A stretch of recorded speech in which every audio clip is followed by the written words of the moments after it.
Hey there, first of all I want to apologize about any echoes. I'm actually in my bathroom because the lighting is really bad out today and I can't find anywhere to film this. But I figured I kind of needed to do this video because the two things I really wanted to talk about on my channel are hypothyroidism and TTC, or trying to conceive. And I really haven't gotten to do much of either of those. They're both really hard for me to talk about, so I just kind of didn't make, I did make a few videos, but I deleted them because new things kept happening, and then I did make a whole story of my thyroid disease, but it was really hard to edit, so I'm probably never going to upload that. So I'm just going to go ahead and start with the intro and our TTC story so far for the past few cycles, and then I'll get to this cycle at the end, and then I'll just start updating going forward whenever anything really happens.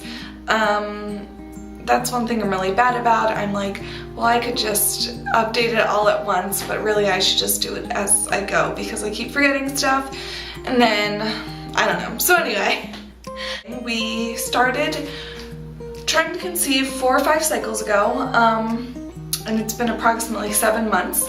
So as you can tell, I don't have 28-day cycles. I have anywhere between 36 and 60 some day cycles, which is totally not normal. So we started the process, like I said, about 7 months ago. The first cycle, I don't even know if we were technically TTC. We were kind of just, if it happens, it happens, if it doesn't, it doesn't, and then we kind of thought about it. We decided we wanted to actually try, and I knew I was going to probably have some problems because of my thyroid. A lot of times people with thyroid problems have a hard time conceiving, and I do believe I have PCOS, but it's not diagnosed or anything, so it is something that I am going to talk to a doctor about. I'll get to that part later. Another thing is that I hadn't been able to track ovulation. I didn't even know if I was ovulating. I thought I was some of the time, just not all of the time maybe,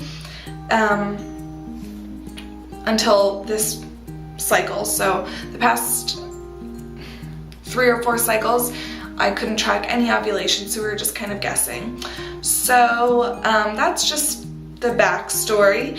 And then as far as this cycle, I finally got my first positive OPK. Unfortunately, it looks like I caught the tail end of it.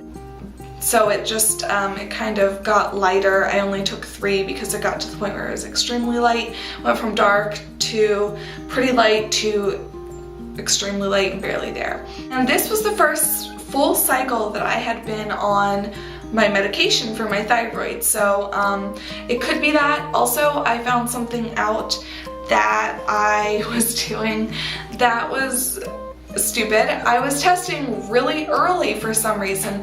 I knew my cycles weren't normal, and I had longer cycles. I was still testing like someone who didn't have